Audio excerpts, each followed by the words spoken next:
here is we have a test of an external battery with jumper leads directly to the starter motor positive main terminal. The trigger wire is connected like normal through the ignition barrel. So by connecting this, we're now live on our jumper leads. So touching this, we now have two batteries hooked up to the starter motor on the positive main terminal. The starter motor is double grounded, but with the factory trigger wire connected through the ignition barrel. So now if we're on the right track, we should get the starter motor to turn over again 2 times in a row. It has nothing to do with the battery being disconnected. It would be primarily because of lack of power to the starter motor. Holy shit, the car just started. What? Try turning over again.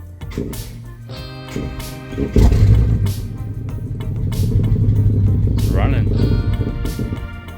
Might need to get some fuel circulated through it. Might help. So the AU Falcon Turbo is running, driving. I don't know about driving, but it's running. Makes sounds and stalls out as soon as you rev it. That could just be a fuel issue. So we're gonna dig into it today and try and make this Falcon do stuff. Alright, so the filthy old girl should just start and run now pretty much every time. The key wasn't turning over then, but it went. So I'm not sure if it's just like a problem with old filthy fuel.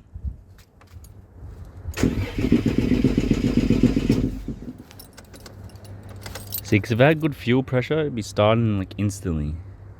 It's another thing. So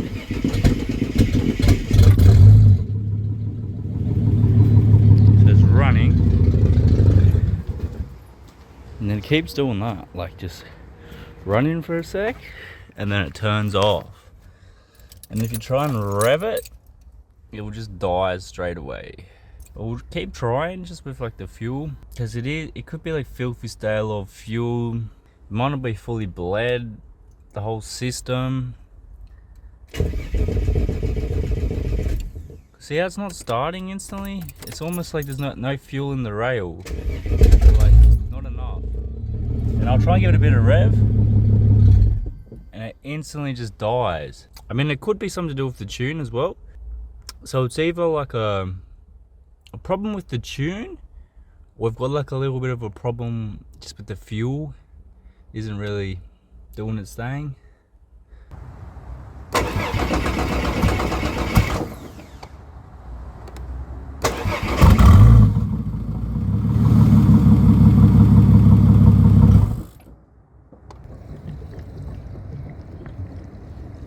Alright, so what I've done is I've made a list of all the possible problems with the AU Falcon, and we've gone through them, we're ticking them off to try and work out why it doesn't run. It will start or idle well, okay, for a few seconds, and then it will just die. So we start with the basics. You need fuel, air, and spark. So we've obviously got spark, we've obviously got air, compression, it's a rebuilt motor, and the motor runs. But then it just cuts off. So it's something to do with the fuel.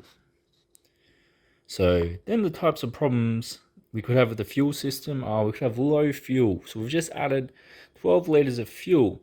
We could have stale fuel. So we've added 12 litres of fuel and fuel stabilizer. The tank's pretty much empty, so now the fuel is no longer stale, it's no longer low. We're about to replace the fuel filter, which will improve fuel quality. And what it could also do is pretty much next to impossible, but or very unlikely, we should say. It's very unlikely that the fuel filter has somehow clogged in a way that's restricting the flow of the fuel pump so it can't fill up the rail. That's very unlikely, but we're going to change it anyway because it's an easy, cheap starting place, and that fuel filter is rusty, it's been on there for ages, so it will improve the fuel quality. So we're going to do that. It's only $14 to change. So after we have that, and the fuel pump primes, but is it running when the motor starts running? Because it needs to start running again continuously while the motor is. But when the motor conks out and dies, you can actually hear the fuel pump running still. So then the next problem could be with this higher bar regulator that keeps more pressure in the lines with bigger injectors letting out more fuel, is the fuel pump keeping up? So we could have a problem with the fuel pump not putting out enough liters of fuel, displacing enough fuel into the rail, because the rail's now, the regulator's restricting it, holding higher pressure. The injectors are letting out slightly more fuel, but the fact that as soon as you touch the throttle, it instantly dies, and it won't continuously idle. The only way it would start is if you kind of prime the fuel pump a few times, get the pressure, and then you start it, and all of a sudden it dies. So it could just be a problem with the fuel pump itself, where it could be working, but it's not, it could be blocked up, something like that. It's not displacing enough fuel. That might be somewhere to start. That was not fun. I just tried to change the fuel filter. And the line was like, had so much pressure in it, I didn't even try and start the car or anything. And then, yeah, all I did was just crack the line, and it like squirted out in my eye and up my nose and in my mouth. And I was like laying there, it was just like all going in my face, all this stale fuel. So then I just like sprayed myself in the face with a garden hose. Oh, but the pressure was like so high, I felt like I was spraying myself in the face with a gurney. And now my face really hurts and my eye hurts because I got fuel in it. So maybe I need to start wearing my goggles again that I used to wear. The swimming goggles, they're a lot better. I don't know where the swimming goggles are, but this is gonna have to do. So that's the little culprit there. You just got your 14mm flare nut, 19mm on the actual filter itself to hold it. Undo your flare nuts, slide your filter out, put the new one in, and you're done. Alright, so we pretty much just keep getting the same result with this Falcon. I've changed the fuel filter, did the same thing again straight away. We're going to try start it again now. Doesn't even want to start now. The batteries are dying on me.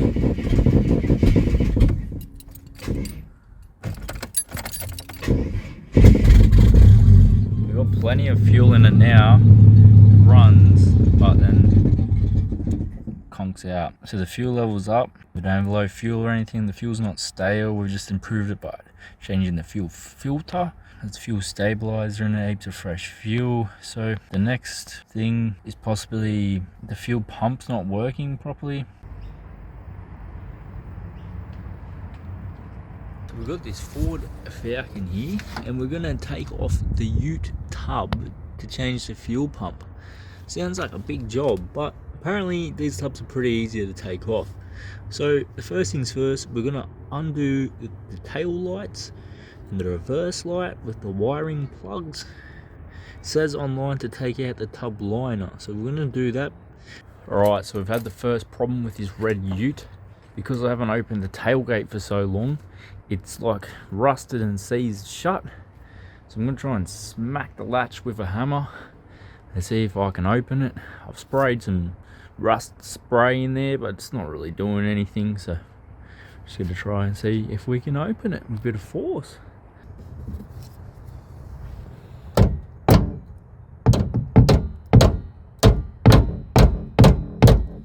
Alright, so I just tried to manhandle the tailgate lever with my hand because like I hit it with the hammer, nothing was happening.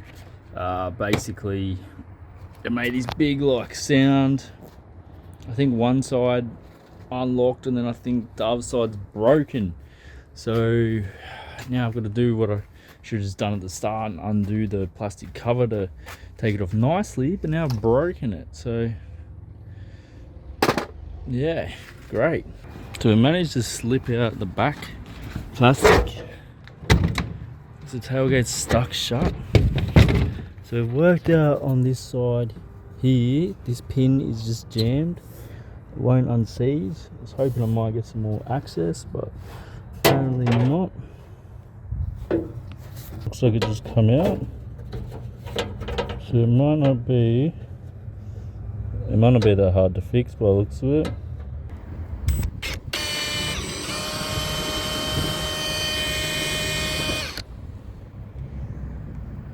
Alright, so we have the right side of the tailgate jammed up. We can't get it undone. So when you remove the tub liner, you can see down in there we've got our two Torx head bolts right down in there.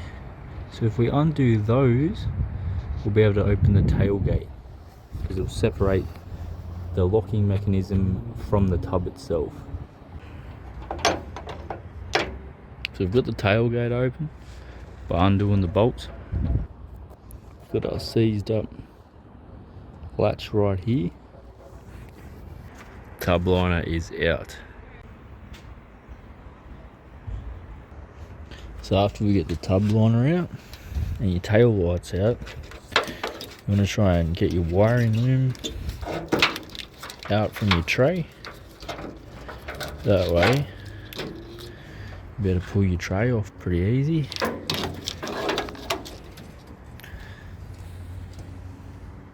So you got these 8 bolts holding the tray down. Strip the back end, tailgate lights, bumpers out, tub liners out. Loosening up these bolts, they're in pretty tight. Your 8 bolts to hold the tray in, 4 on each side.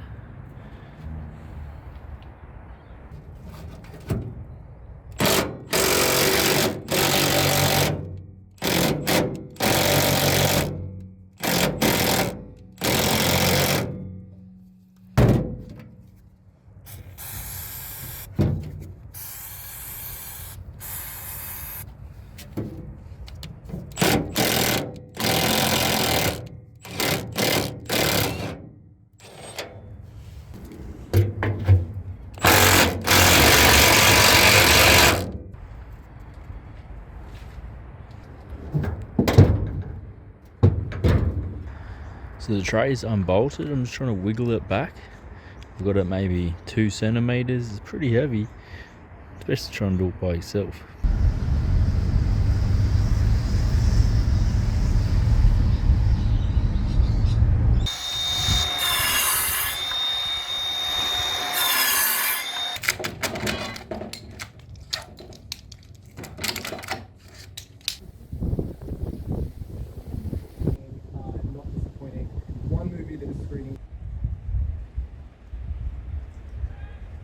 So I ordered a new fuel pump and it came in the mail. It's been a couple weeks, I've been flat out at work. So we've got the tipper tray AU with the tray popped up. We're gonna go put this in, see if it solves all our problems. So you got the GS340, that's GSS 340 fuel pump. Basically the Walbro 250 or 255, whatever, litre. The newer model. I swear it's weird, like, these fuel pumps smell, every time you get them, they smell like when you go underneath a house and it smells like all like moldy or like mycelium or whatever that smell is. It smells like that, like earthy.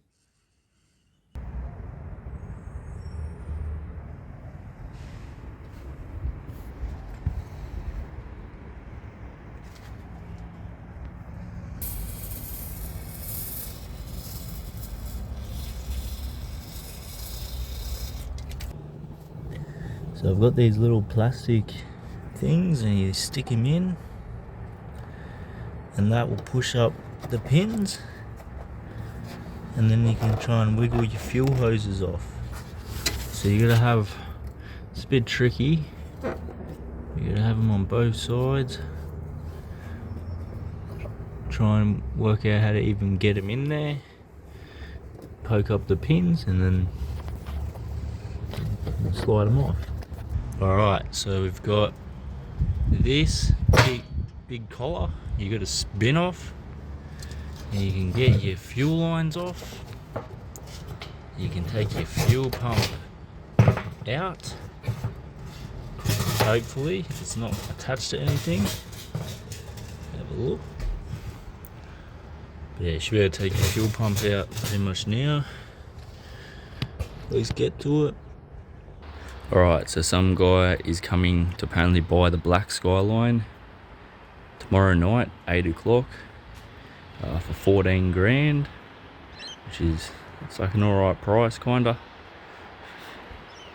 You knew some of the things I knew about the car, it's not too bad of a price, it's pretty good.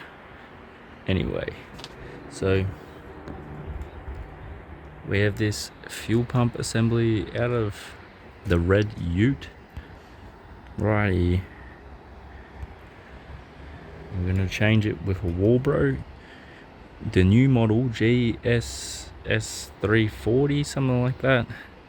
It's a Walbro 255 litre fuel pump. I'm gonna replace the factory one, see if it solves our problem with the AU not running properly. So you're gonna have these two little plastic tabs on both sides. You're gonna pop them in and you can slide everything up. You're gonna have to undo your plugs and the fuel line, but then you'll be able to separate this kind of big assembly. So once you separate, you pull your wires off, you separate your little fuel thingamabob, you're gonna be left with the fuel pump exposed at the bottom. And then what you do is you literally just pull on the fuel pump and it will just come straight off. I'm holding it with my fingers so it doesn't drop on the ground. So we have this, the pump will just slide out nice. I feel like this pump works fine, so I might keep it. I think the problem might be is just the litres per like hour and that, because I've looked it up and it says that the factory AU pumps only put out 140 litres of fuel, whereas this Walbro is 255, so it's close to double the amount of fuel. So we have our little bits and pieces from the pump and our assembly. We've got this. Oh, I was thinking, I was like, they only gave me one electrical connector. It's not very good of them. And let's look, I found the electrical connector actually inside the fuel hose. So that is very lucky I didn't just put that on. So we've got our new plug and wiring. We've got the old factory AU plug and wiring. So somewhere about there. Cut it off. Cut it off so you can still use this if you want. It's a usable piece in the future. So we want to make sure we give ourselves the same length as the old one, plus the extra for the difference in the pumps. So the old pump's longer, the new one's shorter. So we need, that means the newer one's going to be sitting lower, further away from the wiring. So we need about an extra 2 inches of wiring for the new pump compared to the old one. Basically the same principle as the extended hose, whereas the old one just slips straight into there. Basically this has like a male inlet, the other one's a female, sorry, outlet. The other one's a female outlet, this one's a male outlet.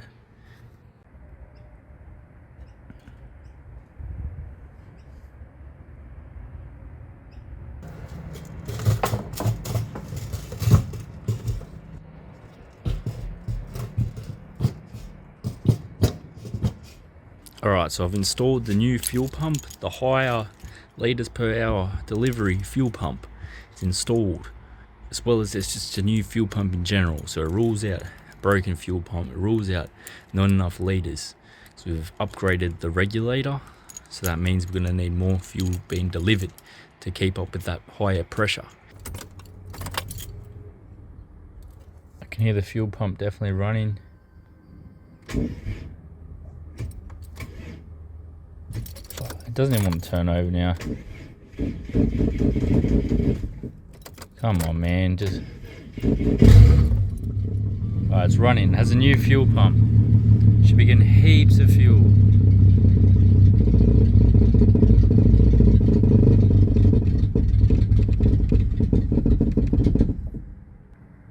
I don't know. I felt like it ran longer that time. Alright, well, I just managed to rev the car. I don't think there actually is a problem really now with the car. It's just, now I'm thinking this tune is just full dog shit, and basically it just got like ripped off, more or less. Some tune that doesn't even work. They have to go get tuned anyway. How's this? Like, I'll start the car again. Have a listen to this.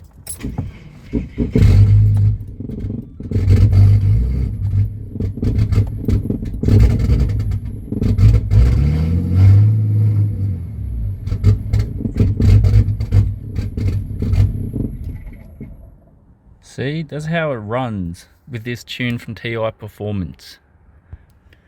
That's a stage 3 tune, mate. You paid extra for that.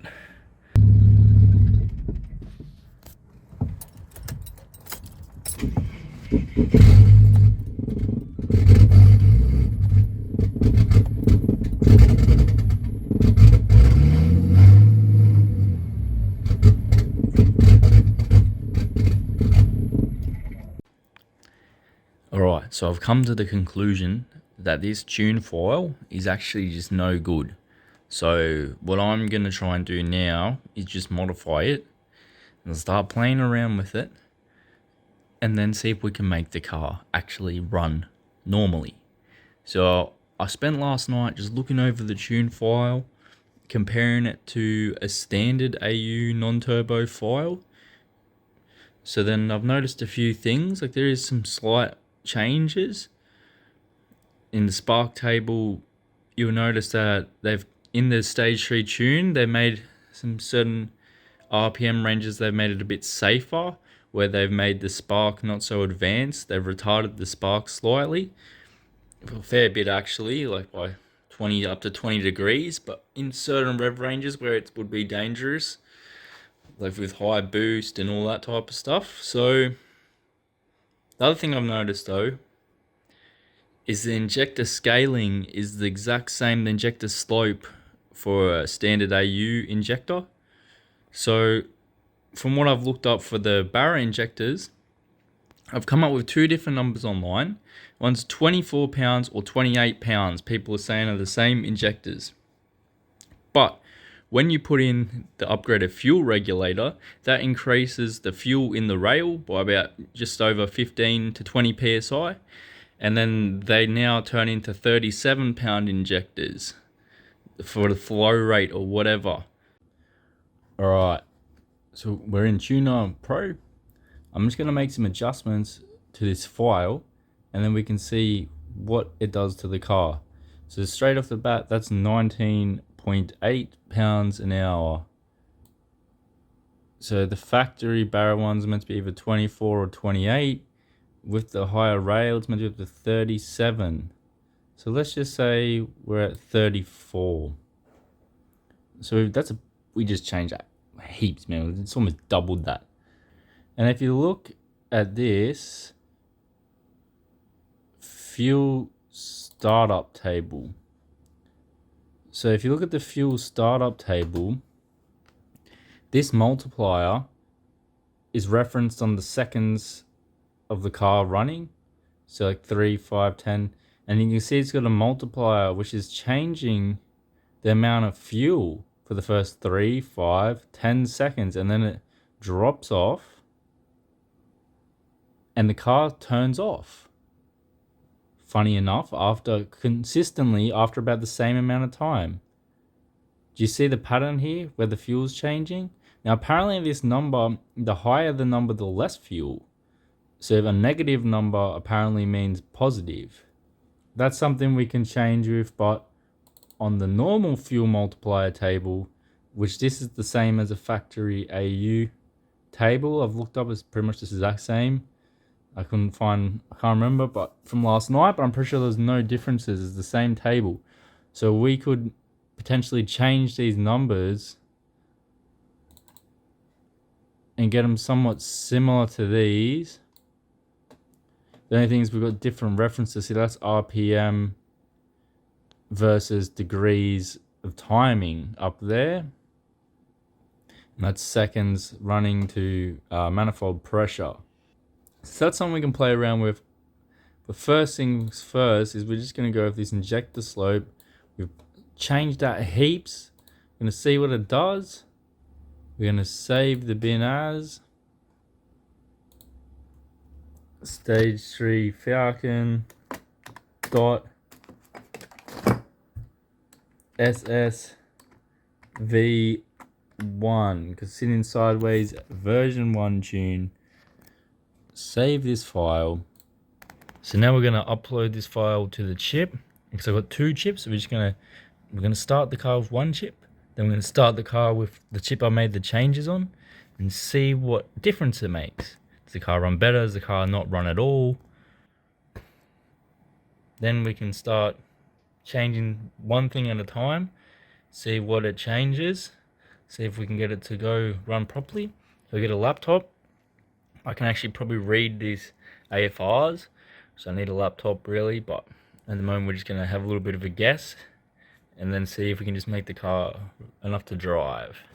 Alright, so I've only got 1 battery on now, just testing the single battery, see if it starts working. I've got the new chip in, I've changed the chip as well with the one I just changed the injector rating. So we're going to have to put the second battery on. Still doesn't want to turn over with just 1 battery. Alright, the second battery is on the car, so now it should just turn over, run like it has been previously.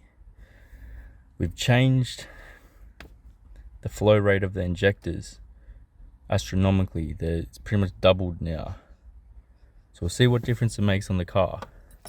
Will it run? What will happen? Will it even start? Will it blow up? It's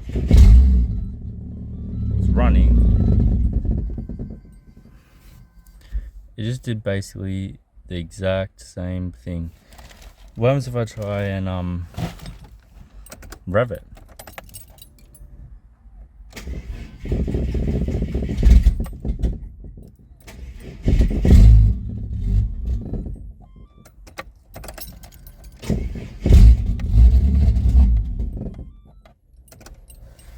Well, it did something. It almost sounds better, I'll tell you that. It sounds slightly better. So let's see if I can go modify something else on the tune file and what it will do to the car. Alright, so I've changed the slope of the injectors once again to be 37 pounds now. And what I'm doing now is I've got the fuel multiplier table and I'm just changing a few of these things to say 2. So all those were 1, now they're 2, the ones, well, the red ones. Anyway, I didn't change everything, just a few of them, and we're just gonna see what that even does to the car. 2 is meant to be a little bit leaner because the multiplier is meant to, make it leaner. So we're just gonna see what this does. Alright, next test ready to go. We've changed the fuel table multiplier. Let's see what happens.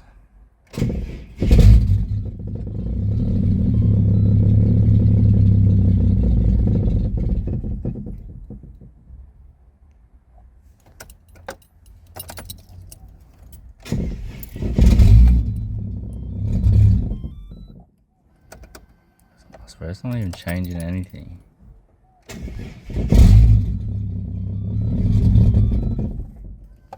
It sounds like it's running a bit better. Alright, I've started going crazy with the numbers. Instead of 2, now it's 4. It started at 1. So we're jumping from 2 to 4. Basically, I've changed all the top ones, some down there. So there's basically that whole rev range 600 to 900 up to that certain manifold pressure, and even that certain manifold pressure at different rev ranges of the 4. So if this consistently idles, then we might start changing some of the other numbers. Like if the car didn't run before on the tune that I paid for, well, anything we can do to make it run better is making it run better.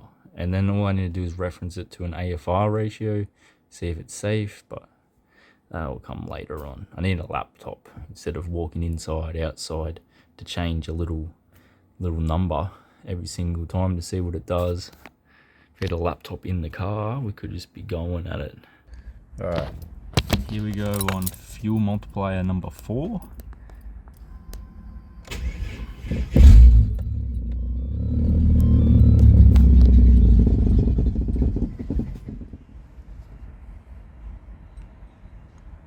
Should I compare this to the other chip now? We've changed things and then see.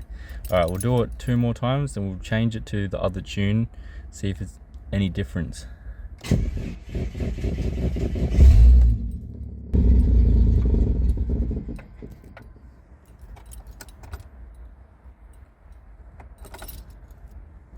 I'll let the fuel rail prime, the fuel pump prime a couple times. Start it.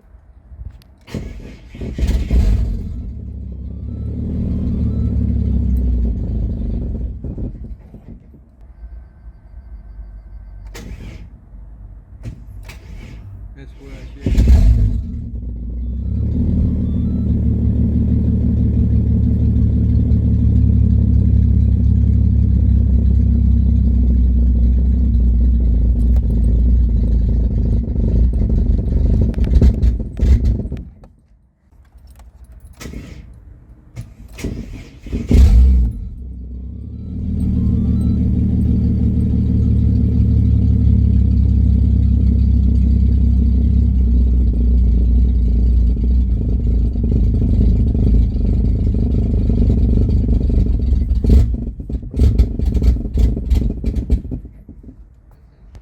So we just did a test back against the original tune, and it seems to run a lot longer with the original tune.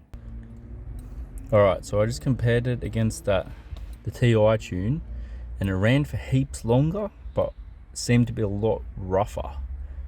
So what I've done is I've dialed back the sloping of the injectors to 24 pounds.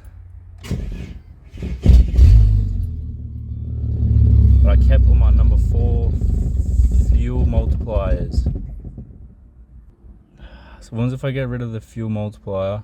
So the AU's been giving me grief, and someone made a good offer on the black Skyline. I talked him into a good deal, and you know what? I figured I'm gonna sell the Skyline to this guy. So the black Skyline, hopefully he's gonna sell tonight. We got this red AU in the way. I got the tune for it, and it doesn't even work. Bit of a waste of money if you ask me. Anyway, so now we got this R31 that's in the way as well. We've got all these cars in the way, we just gotta move them. She's up here ready to go. So unfortunately guys, we might have to make a part 2 of this video. So excuse me, tuning my Falcon part 2.